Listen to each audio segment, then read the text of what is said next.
Alfred Hitchcock is a legendary director whose name is associated with incredibly iconic films, such as Rear Window, Psycho, and The Birds, just to name a few. While art is subjective, Hitchcock's methods and opinions have been discussed at length over the years.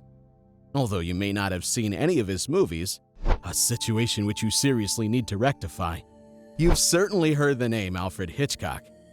He is recognized as one of the great minds of cinematographic history and is even hailed as the master of suspense. But what was it about this icon that made his movies such a huge success? How did he manage to convey emotion, even without sometimes saying a single word? In this video, we are exploring 6 of the filmmaking techniques the legendary director Alfred Hitchcock has used instead of dialogue. We hope this video will help you understand and use these techniques to create your own films. As you watch, make sure to consider how you might be able to implement these techniques in your own upcoming films. And if making movies is something that you're passionate about, then go check out our guide on how to fund and produce your next film in less than 7 days with nothing but a turkey sandwich. It's linked in the description of this video. It all started in the early 1900s in London, when a quirky kid strolled down the street and introduced himself to a film company. This small act of bravery would end up changing the future of cinema. That kid's name was Alfie, but he would later on be known as Alfred Hitchcock. He would soon piece together influences from German expressionists, Soviet montage theorists, and British macabre plays to become one of the most prolific directors in film history. For 6 decades, he actively shaped the cinema art form, as it transforms from silent to sound to color. Why are his films considered so significant? The answer lies in his visual language, which he used to convey emotion and dialogue, sometimes without a single word being said between the characters. Here are 6 examples of Alfred Hitchcock's visual language. Number 1. Watch the listening. All of Hitchcock's movies were made with the audience in mind. Everything that he put on the screen was designed specifically to make your movie experience enjoyable. It was all designed to manipulate how you feel, so that you would form an emotional connection with the characters. Just like a painter uses brushstrokes to convey a feeling, Alfred Hitchcock painted the screen with actors' faces. As he said, it's all in the little nuances of expression that tell you what the character is feeling. They must be ever so slight. Hitchcock trained his actors in minimalism, having them keep a blank expression on their face. That was so he could use the camera to create the emotion. His approach was to avoid simply capturing a conversation on film, but rather he would watch the listening. It's the reaction to what's being said and isn't said that brings you in. Number 2. Axis of proximity. With the camera, Hitchcock used differences in proximity to the actor's face in order to get the emotional impact he wanted. He often called this orchestration. With this method, each close-up is saved for moments of emphasis. It can reveal nervousness or suspicion. A behind-the-actor shot shows denial. The side shows guilt, while the high shot is meant to be objective or supernatural. Hitchcock used wide shots to convey emotional distance between the characters, while the closer you got to an actor's face, the more emotion you get. The camera tracking away was used to make a situation feel beyond anyone's control, while tracking from wide to close can find a hidden secret, but cutting from wide to close can give the audience a feel of shock. Number 3. Axis of frequency. While his camera orchestrates emotion, Hitchcock controlled the timing of events along the axis of shot frequency, or in simpler terms, how long a shot stays on screen before cutting away. For example, staying on a character's reaction and following them across the room can emphasize an emotion, while moving the camera to the next shot instead of cutting to it holds on to tension. A long, stationary camera shot allows opposing forces to converge within the screen space.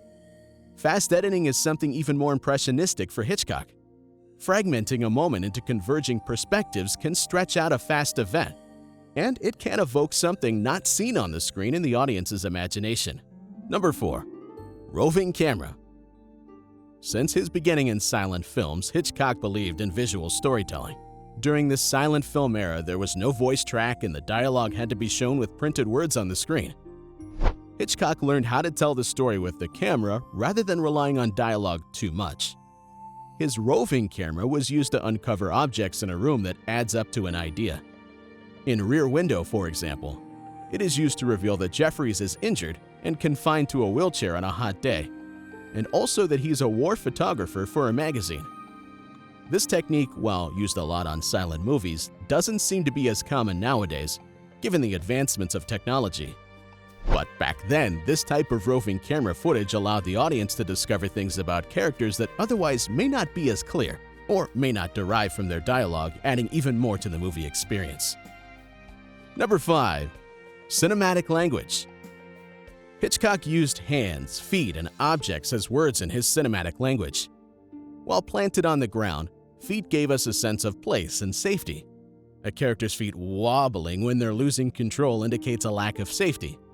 In North by Northwest, the villain's feet fall over when he gets shot. Feet can also be a dramatic introduction to a character that will make an important impact to the story. Also, feet can reveal personality differences between two characters. In Lifeboat, feet become involved in a romantic embrace. Hitchcock used hands to show anxiety and shock, and most importantly, they interact with objects. Objects are everything in Alfred Hitchcock's storytelling language. They're the primary way that hands can drive the plot and interact with the story world.